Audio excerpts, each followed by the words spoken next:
Utah has just set a record for the amount of snowfall in the mountains. If temperatures rise too quickly this spring, then flooding along this creek, this is Little Cottonwood Creek, could become a problem.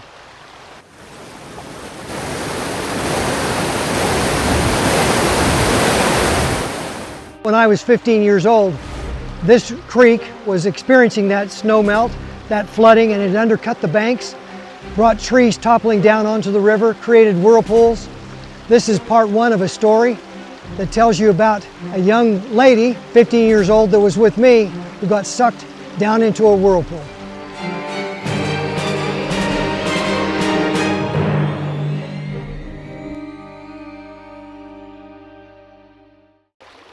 I'm standing here on the banks of Little Cottonwood Creek reminiscing about an event that took place when I was 15 years old. This water flows off of the Wasatch Mountains and down and eventually ends up in the Great Salt Lake. I was invited by the neighborhood to go floating on the creek, on this creek. Somebody had some tractor tire inner tubes. Well, it turns out that a lot of the young people in the neighborhood couldn't go, but there were two young ladies, one who just moved in across the street from me, her name was Shelley, and my next door neighbor, Melanie. Well, we put into this creek after we came over the hill. We started to float downstream. It wasn't long before we were far enough downstream, we came around a big bend.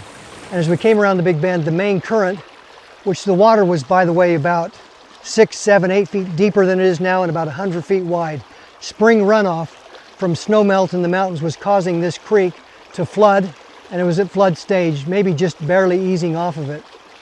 Shelley was in the main flow of the creek and kept going down around a bend. But there, up against this side of the creek was a part of the creek bank that had been cut away, and next to the creek bank was a whirlpool. There's nothing I could do. Melanie was dragged straight to the whirlpool, and in a little bit of a concern for what was going to happen, she jumped off of her tube and tried to swim to shore, unsuccessfully, because the whirlpool got a hold of her and sucked her down inside, and the last thing I saw was her whole body turning, and the last thing I saw was her hand spinning down into the whirlpool. Well, I thought she's going to get spun in the whirlpool and spit out somewhere downstream. And she did not come out that I could see. And so I started to paddle to shore. What would you do?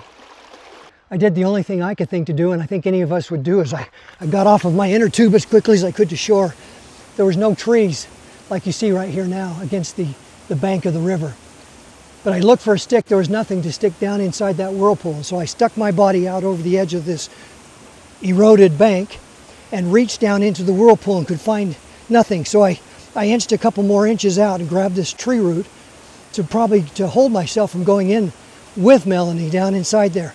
And as I reached down further into the whirlpool, I found her fingers were spinning around in there. And she desperately reached up and clasped my hand.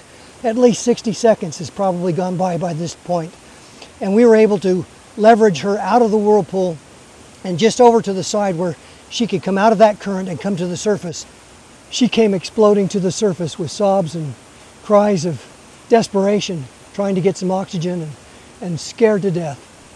We were able to reach down and pull her out of the water, and Shelley had gone downstream, got out of the river, and had come running up. So here we were, trying to sort through our emotions and feelings about what had just happened. The water had been cold. She'd been in there quite a while. How do you hold your breath that long when you're panicked? Well, you're fighting for your life, right? As traumatized as we all were, I wanted to keep going. How old was I? 15. I talked them into going further down. I don't know how long it took, but we started back down the river. So what are the lessons learned in the outdoors? One of them is don't go tubing on a creek during the spring when there might be flooding. But something that we ought to take away from this is how much we depend on each other, especially in times of emergency. It's not always easy to observe the needs of other people around us when they have a specific need. So what can we do today? Be more positive. Listen more, talk less. Look for ways to serve. What will we do today? What are your thoughts? Please share in your comments below. There is a second part to this story that may be even more interesting than the first part. We invite you to follow the links below to watch that second part.